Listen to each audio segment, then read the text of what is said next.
اعوذ باللہ من الشیطان الرجیم بسم اللہ الرحمن الرحیم۔ السلام علیکم۔ آج جو ہم پڑھیں گے وہ کفن چور کا ایک واقعہ ہے جس نے قبر کے عذاب کو دیکھ لیا۔ اللہ تعالیٰ نے قبر کے عذاب کو عام انسانوں کی نظر سے پوشیدہ رکھا ہے۔ قرآن مجید میں اس پر واضح بیان کیا گیا ہے کہ انسان کے اعمال کے مطابق اس کو قبر میں عذاب یا سکون کا انتظام ہوتا ہے۔ ایک شخص کی موت کے بعد اس کی قبر انتہائی اہمیت رکھتی ہے اور اس کے اعمال کے مطابق انسان کو انتہائی عذاب یا جنت کی خوشیوں کا ذکر کیا جاتا ہے۔ یہ موضوع ایمانداری کی زندگی کو جینے کے لیے ایک طریقہ بھی ہوتا ہے تاکہ لوگ اپنے اعمال کو بہتر بنانے کی کوشش کریں اور ان کی معاشرتی اور مذہبی زندگی میں بہتری لائیں۔ سورہ انعام آیت نمبر 21 ہے، اور جنہوں نے اپنے رب کے حکموں کا انکار کیا اور ان کے آگے سے ایسی چیزیں کہی جنہیں اللہ نے نہیں کہا تو ان کو قبروں میں عذاب کی خبر سناؤ۔ چلیے شروع کرتے ہیں۔ ایک اندھا بھکاری تھا جو اپنی آنکھیں چھپائے رکھتا تھا۔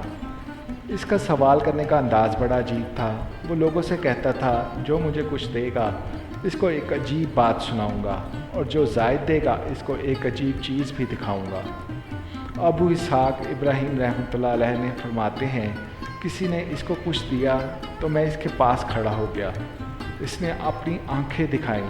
میں یہ دیکھ کر حیران و ششدر رہ گیا کہ اس کی آنکھوں کی جگہ 2 سوراخ تھے جس سے آر پار نظر آتا تھا۔ اب اس نے اپنی داستان حیرت سنانی شروع کی۔ میں اپنے شہر کا نامی گرامی کفن چور تھا اور لوگ مجھ سے بے حد خوفزدہ رہتے تھے۔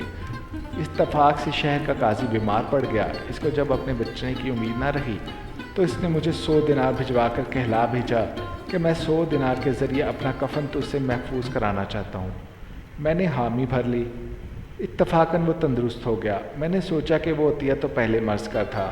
میں نے اس کی قبر کھود ڈالی۔ قبر میں عذاب کے آثار تھے اور قاضی قبر میں بیٹھا ہوا تھا اور اس کے بال بکھرے ہوئے تھے، آنکھیں سرخ ہو رہی تھیں۔ اچانک میں نے اپنے گھٹنوں میں درد محسوس کیا اور اچانک کسی نے میری آنکھوں میں انگلیاں گھوم کر مجھے اندھا کر دیا اور کہا، اے دشمن خدا، اللہ تعالیٰ کے بھیدوں کو کیوں کھولتا ہے؟ قبر میں عذاب کی کئی قسمیں ہیں، جن میں سے کچھ عذاب یہ ہیں: جسمانی عذاب، اس میں قبر میں جسم کو تکلیف پہنچائی جاتی ہے۔ نفسیاتی عذاب، اس میں قبر میں خوف اور بے چینی کا احساس ہوتا ہے۔ روحانی عذاب، اس میں قبر میں روح کو اشک اور ندامت کا احساس ہوتا ہے۔ قبر میں عذاب سے بچنے کا واحد طریقہ یہ ہے کہ ہم نیک اعمال کریں اور برے اعمال سے بچیں۔ ہمیں اللہ تعالیٰ کے حکموں کی اطاعت کرنی چاہیے اور اس کے رسول کریم صلی اللہ علیہ وسلم کی سنت پر چلنا چاہیے۔